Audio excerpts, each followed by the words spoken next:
Welcome to Alzheimer Speaks Radio. I'm your host, Lori LeVay, and I'm so excited that you're joining us today. We are going to have a fascinating conversation as usual as we learn from people all around the world at all ages and stages of life. Stay tuned as we shift our dementia care from crisis to comfort. Here we go. What you think about, you will bring about dementia change.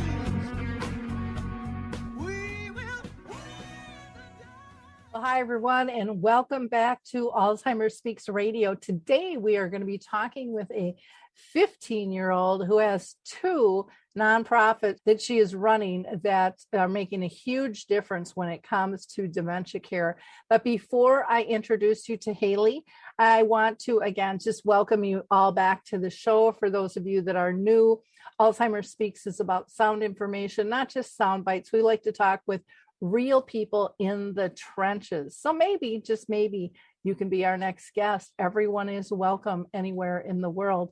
The only rule is we have to have a respectful conversation.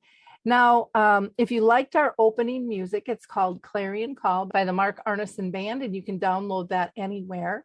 It is summertime, and so the Memory Camp is back open again at Moon Beach, August 15th through the 18th.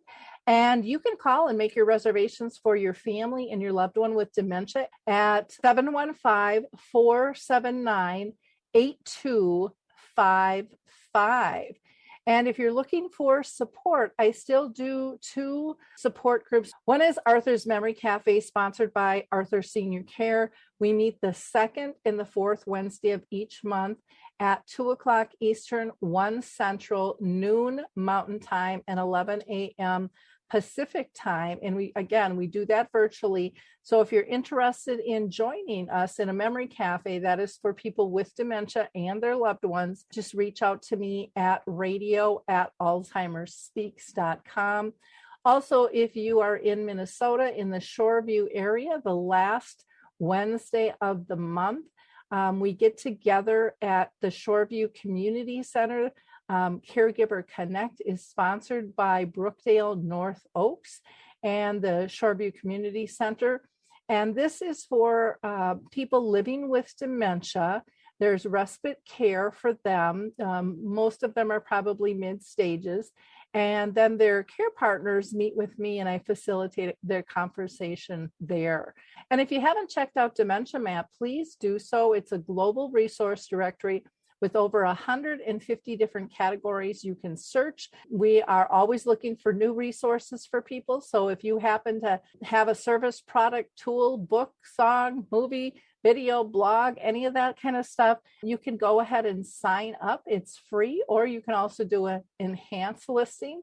And for people to access, it's totally free. You do not have to sign in. No personal data is given. Just go to dementiamap.com. We're going to hear from the Adaptive Equipment and Caregiving Corner, and then we'll be right back. I love the footbar walker, and let me tell you why. It is the option for my toolbox that I've been waiting for. Let's be honest, there are some clients who, despite our best rehab efforts, just aren't able to return to performing a sit-to-stand transfer on their own. Now I can offer my caregivers an easier, safer option that doesn't involve hoisting their loved one up from a sitting position. I don't recommend this walker for all of my clients, but I do recommend this walker for those caregivers looking for an easier, safer option with transfers. I would also encourage other therapists to add this walker to their toolbox. It's kind of like having my own mobile parallel bars for the client to pull up on. Whether it's a family caregiver at home helping a loved one with Parkinson's or dementia, CNAs in a long-term care facility assisting their patients, or therapists adapting to client and caregiver-specific needs, we now have a very safe and effective option to offer in the footbar walker. Check this product out at thefootbarwalker.com. That's it for today from Adaptive Equipment and Caregiving Corner. Have a great day, and don't forget, if you can't do it, adapt it. Well, it is that time, and I finally get to introduce you to Hailey Richman, who is a 15-year-old who runs 2 nonprofits and is making a huge difference in dementia care. Hailey is a passionate advocate, and even though she's only 15, this girl started much, much younger, and you're going to hear from her in just a nanosecond. She is from New York, and she is the founder and director of KID Caregivers, and she's also the director of Puzzles to Remember. Both of them are 501c3 organizations, which means they're nonprofits, and they enhance and enrich the lives of people living with Alzheimer's disease and other forms of dementia. And they are really helping caregiving youth step into a space of care where they can really engage and understand and help make a difference in this world. Well, Hailey, I am so excited to have you with us. You've been on the show before. You are doing amazing work. It's kind of fun to see you all grown up now at, what are you, 15? Yeah, I just turned 15. Well, happy birthday. Happy birthday. Thank you. Well, I can't wait, like I said, to have this conversation and have people hear about your work in more detail. But before we go there, I always like to ask everybody how they've been touched in their own family and friends with dementia. So when I was 4 years old, my grandmother got diagnosed with Alzheimer's disease. And my grandfather was also diagnosed with Alzheimer's disease when I was very young. So it's affected me through both my grandparents. Okay. Well, thank you for sharing that. It's amazing how many people I talk to that have been touched by it. And really, it's a pretty minute amount who haven't. So let's start out in the beginning. You were touched by your family. How the heck do you go from there to now you have 2 different nonprofits? What got you started in the first place?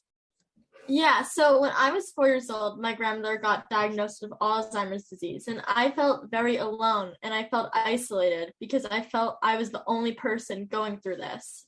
So I went on the internet with my mom, and I tried to look for a support group for kids, and I couldn't find any. I found some for adults, some for other family members, but there were none for children. So I thought, why don't I create my own? So I created KID Caregivers, which is a 501c3 charitable nonprofit organization that gives tips, ideas, and suggestions to kids who are dealing with loved ones with Alzheimer's disease, so they won't feel the same isolation I felt. I did that when I was 8. Okay, so when you were 8 years old, and then you were also part of Puzzles to Remember. Why don't you tell us how you got involved with that as well? Yes. So my mom met Max Wallach when she was caregiving for her father with Alzheimer's disease. And she started to distribute puzzles through herself and would bring them for her father. And when I was old enough, I would start solving them with my grandmother. And I got more into the organization. I started just simply solving puzzles with different people at the facility, and then I took on a leadership role, and I started actually becoming the associate director, and now I'm the executive director, and I help place puzzles, and I help find different facilities. And recently we've actually started a new branch called Puzzle Time, where we usually bring the puzzles to facilities, but now the kids can actually go in and solve the puzzles with the seniors. That's wonderful. So how old were you when you started working with Max and with the Puzzles to Remember? I was about 4 years old, and I wasn't doing like the same thing I'm doing now. I just started bringing the puzzles. And then as I got older, I was able to take on more of a leadership role. Okay. Well, that's pretty amazing. Would you say that there was one person or one incident that got you started with the Puzzles to Remember and then also the Kids Caregiving organization? Was there one thing that just kind of triggered you for each of those that said, I got to do something here? Yeah, one thing that triggered me for starting KID Caregivers was seeing other children who felt the same isolation I did. I know I would go to the hospital many times with my grandmother after she would get like a subdural hematoma or she would break her hip, and I would meet other kids there and I could see how they felt alone. So I felt I don't want any more children to feel isolated. So I want to start something. And for puzzles to remember, what kind of had me start to want to volunteer more was when I would bring the puzzles to my grandmother's facility, other seniors who were lonely would want to solve the puzzles with her. So I felt, I want to get more involved because I feel that many of these other seniors should have puzzles because it stimulates the visual cortex, and it's something nice for them to do because a lot of times they're lonely and they feel isolated. With the puzzles, I know that you give them away. Where do you get them from? I mean, how do you collect them? Because I've seen the boxes and the piles of the puzzles, and it's incredible how many you get and donate to people. Yeah, so a lot of puzzle companies reach out to us saying they have extra puzzles that they want to donate, and we'll take them. People can email us or reach out to us saying that they have old puzzles, and we'll take them. And we do puzzle drives, and people could donate, and with the money we get from collections, we will buy puzzles with. And we've also partnered with Springbok, which makes specialized Alzheimer's puzzles that have 36 pieces and adult-like images, because most puzzles that someone with Alzheimer's disease can solve are 36 pieces, but most of them have kid images like Mickey Mouse or a princess. But someone with Alzheimer's disease doesn't want that. They want something that has a sky. So these puzzles are specialized puzzles with big pieces that have images that you could talk about and start a conversation about. So it's really good. Yeah, are they thicker puzzles pieces just for dexterity and stuff too? Yeah, they're thicker and they're bigger, so they're able to see and put the pieces in more easily. Okay, well that is way cool. I remember having Max on, and I want to give a plug for the book too, because you were involved with that as well, if I'm not mistaken. Why don't you tell people a little bit about that? Yeah, so Max Wallach created a book called Why the Grandma Put Her Underwear in the Refrigerator, which talks about a girl named Julie who's going through something similar with her grandmother. And it talks about all the incidents that she faced and how she overcame it. Yeah, it's a great book. And now, did you guys do the drawings for that too? I'm not sure. I did not do the drawings. Okay, because I thought Max said that they did the drawings themselves with a group of people and stuff, that it wasn't an illustrator per se with the book, but it's an absolutely fantastic book. Again, Why Grandma Put Her Underwear in the Refrigerator. I mean, it's a catchy title. It's not something you hear every day. It makes people want to pick it up. What are some of your long-term goals? I mean, I can't even imagine. You're 15 years old. You've accomplished this much already.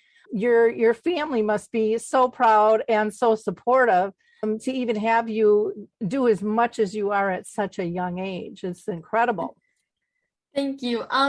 I want to definitely write on my own book, a manual on some tips and suggestions that I have for kids who are dealing with loved ones with Alzheimer's disease.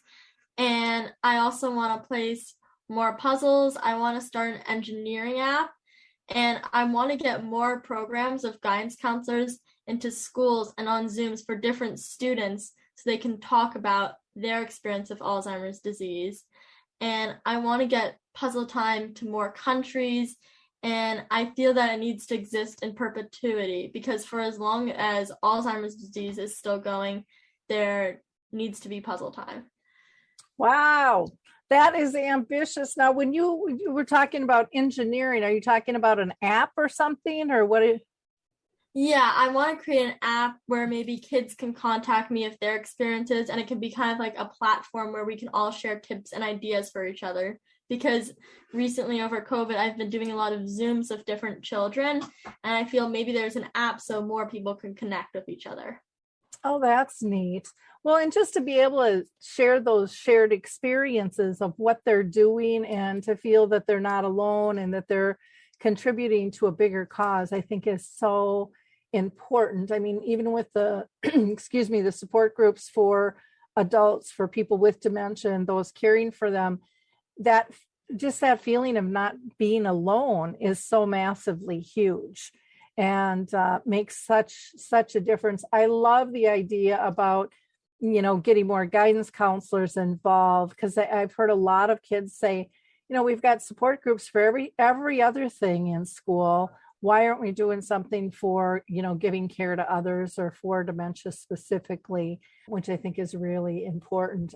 Expanding into other countries, I don't think you'll have a problem doing that as long as you've got the product available. I think that is a really, really a neat thing.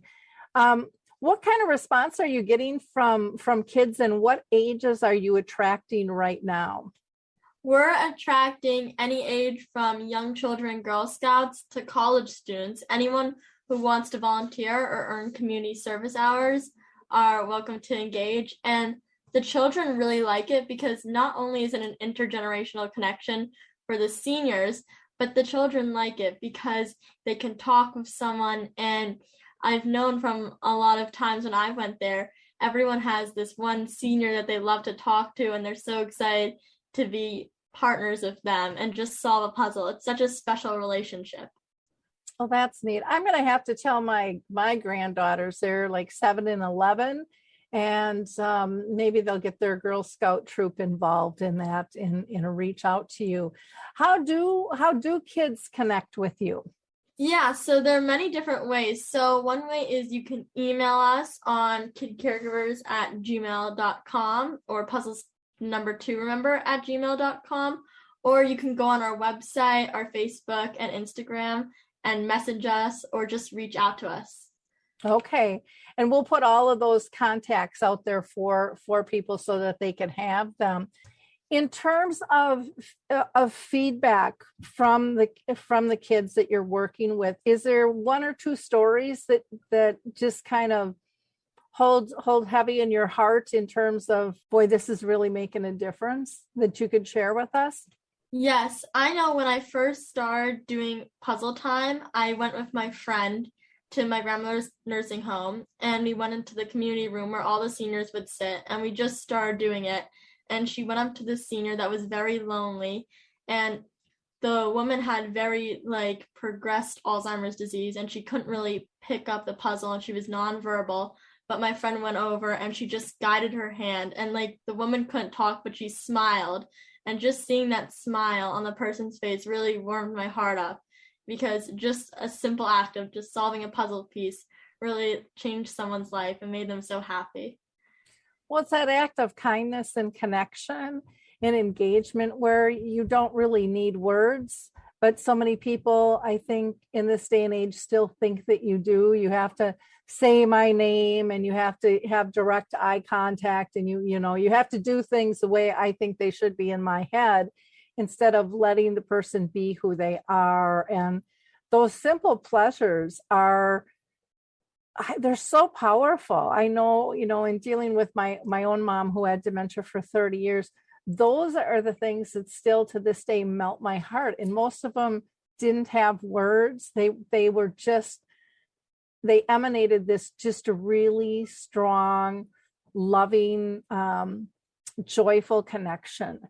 And I think sometimes in this fast-paced world, we don't slow down enough to really appreciate a lot of those things. And so I think you leading by example with this is huge, because even a lot of parents don't do what you do in terms of connections. A lot of kids that have parents who have dementia are fearful of how to engage. And you're really showing the way and the power and the beauty of relationships, and that they're still there to be had, which I think is really, really, really cool. Any other situation that stands out in your mind at all? One personal situation was when I was in the hospital with my grandmother. I met a girl, and she was very worried and overcome, and I just sat down and we talked together about what we were going through. And she said she was scared, and I told her she's not alone, because there are many kids doing the same thing as her, and that, it's okay to sometimes feel sad, but just know that we will get through this all together. Wise words, wise words. Do you find that there are a lot of kids that are dealing with this whose families really aren't talking openly about dementia, and they're just kind of along for the ride or pushed to the back seat and not really part of the care team? Yeah, I do. I know when I went into my school a few years ago to actually read the book by Max Wallach, Why Did Grandma Put Her Underwear in the Refrigerator, to my class, I was reading it, and a lot of kids after that were like, oh, my grandmother has Alzheimer's disease, and I never knew that before, but I feel, hearing that other people were going through the same thing really made them feel like they're not alone and that they could speak about it. I guess I found that too when I went in to talk to schools. It's just a topic that's not brought up. So when you bring it up, it's amazing how many people are dealing with this, or, they're maybe watching a grandparent or an aunt or an uncle when they get home from school, but they're not really told what's going on. And it's pretty neat, because what I found with kids is you guys are so creative and you have so much energy and you want to help, but you have to be invited into the fold too as part of the care team. And, looking at you, it's amazing what you've accomplished and how you're changing the perception at all different levels, and the joy and the comfort that you're bringing to people. It's really incredible, Hailey. Thank you. Have you ever applied for like Maud's Awards, or have you heard of Maud's Awards? Yeah, I applied this year. Good. Because there's the Maud's Awards is for what you've accomplished already, but then there's also Maud's Ventures for expansion. And that one, the second one, you can get $50,000 to $100,000 for seed money. And that one is still open. So if you go to maudsventures.org, they have 3 different categories that you can apply for, but I'll just plant that seed. That might be another one that you want to look into. Thank you. Because you are doing a lot of really cool things. The other group I was going to mention to you too, and I don't know if you're a participant in this one, but is Reimagining Dementia. That is a group. They're on Facebook. There's over, I don't know, probably 500-600 professionals, but I think they would all be really, really interested in what you're doing and might be able to help you expand your work as well. Is there any advice that you have for kids, and then also any advice you have for parents? For kids, my advice is if you have the ability to do something, it is your responsibility to do so. And just because you're a kid doesn't mean your voice is any less powerful than an adult, and you can do anything that you put your mind to. And my advice for parents is just be supportive of your kid, because that can help a lot by just believing in them and telling them that they can accomplish something will really encourage them. I agree. Well, Hailey, I know you are on a tight time frame, and I want to be respectful of that. I am, like I said, I was so thrilled to get you scheduled back on the show again, because I think what you're doing is so needed and it's so powerful. And I think you're going to blow the socks off a lot of our listeners in terms of what you've accomplished by the age of 15 years old and the difference that you're making in this arena of dementia care. So thank you so much. Thank you for this opportunity. And to our listeners, again, you can go to Hailey's 2 websites. One is kidcaregivers.com. The other is puzzles2, and that's spelled out T-O, puzzles2remember.org. And you can also email her at either kidcaregivers@gmail.com or puzzles2remember@gmail.com. And her social media tags are the @ and then Kid Caregivers, and then the @ puzzles2remember. And again, pass this along. Take advantage of Puzzles to Remember. You'll see in some of the photos and stuff on the blog and on the radio page as well, literally boxes of puzzles that they receive and ship all over. Do you know how many puzzles that you gave out last year at all? I'm not sure exactly last year, but we've placed over 136,000 puzzles to facilities. Wow. Yeah, that's no small number. No small number at all. Well, we wish you the best of luck, Hailey. And again, appreciate your time and your effort. And you're always welcome back. I can't wait to see what you do. Your goals are amazing. And I know you're going to hit those marks as well. So thank you. Thank you so much. Hello, podcast listener. If you're caring for a loved one with Alzheimer's or dementia, you'll want to check out All's Authors, the global community of authors writing about Alzheimer's and dementia from personal experience. We have the most comprehensive collection of hundreds of carefully vetted books and blogs covering all types of dementia and caring situations. Our authors' personal stories and painfully learned lessons can help you on your own journey. We also offer a fabulous podcast called Untangling Alzheimer's and Dementia, which you can find on any of your podcast platforms. Remember, you are not alone.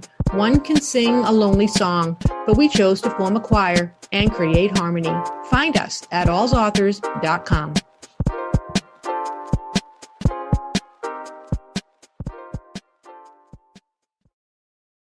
Hey everybody, Jared Sebesti here, host of Retire Repurposed. This podcast is dedicated to help people transition into fulfilling and purposeful retirements. Retirement is a big life change. In fact, the two most dangerous years of a person's life are the year they were born and the year they retire.